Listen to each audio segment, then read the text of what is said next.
plus, but I'm in the Marcus or some sort, but I saw something, lots of performer, they practice something.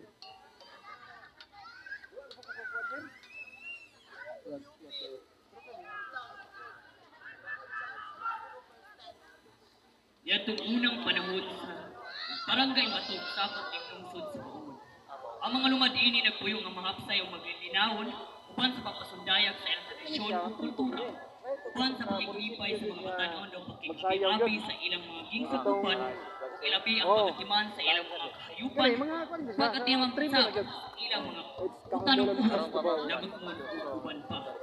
Apan usa ka adlaw, usa ka pangitabo nga wala nila pagadamo nga moabot ang maong epidemya nga bigilang bigit sa ilang mga talamnong upo. Usa ka epidemya sa buti ug kalibang, ipatay og daghanan sa karaang imbato. Ginaingon nga sa wala pang epidemya daghan kaayo ang mga uhong ang mitubo sa maong lugar. Gikaon kini sa mga tao mao hinungdan sa ilang mga kalibang o pagkahilo. Nagtuusap sila nga ang mga pinungliso nga daw abog gikan sa kauhong mao ang hinungdan sa ilang mga buti-buti ug panagsugod sa epidemya. Tungod sa maong epidemya namalik ang uban paglabang sa suba sa Cagayan, ang uban misaka sa buko. Ang mga nagpabilin mipili kang apo man ni banda isip ilang dato. Nagpatawag siya og pulong aron paghisgot-hisgot sa pagbiya sa karaang imbatok ug sa pagbalhin ngadto sa barangay imbatok nga mao ang poblasyon karon. Sa nagpaingon na sila sa barangay imbatok mihunong sila sa suba pandaog ug gihimo nila ang ritual sa panlito. Kini nga ritual gihimo aron pagmando sa dautan aron dili pagsunod kanila. Ang lugar nga duol sa suba gitawag nila og mando ug ang suba pandaog simbolo nila pagdaog bato sa epidemya. Ibahan ang mando dito sa Mando Ilaya ug Mando Ubos. Sa Ubos Mando nagpuyo ang pamilya ni Mansugidan Lilo kini nga lugar himutang duol sa Mando sa sementeryo labang sa suba. Sa Mando Ilaya nagpuyo si Apo Simbo. Si Apo Simbo ang nagpatukod sa kapilya sa Mando. Nahangtod karon atong pagmakita.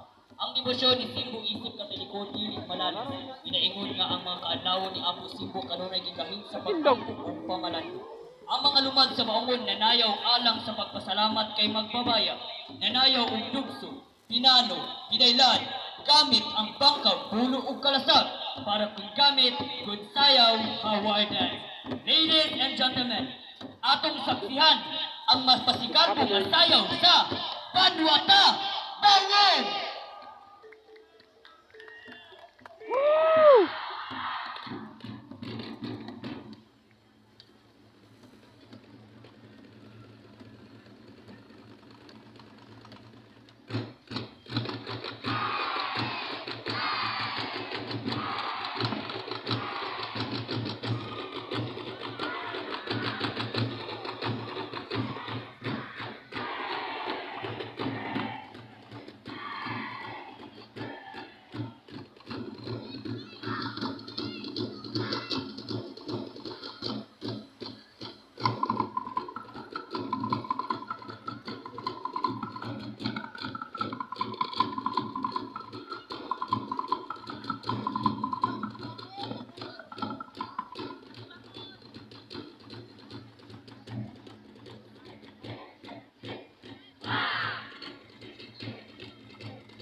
Is it the two foreigner?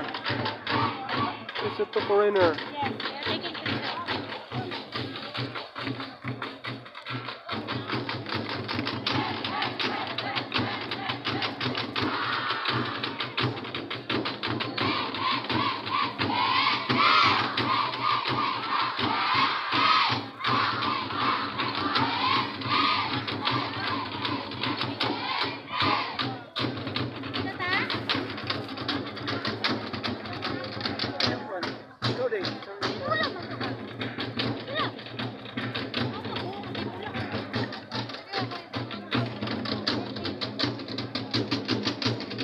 I think that's all of it. So, bye.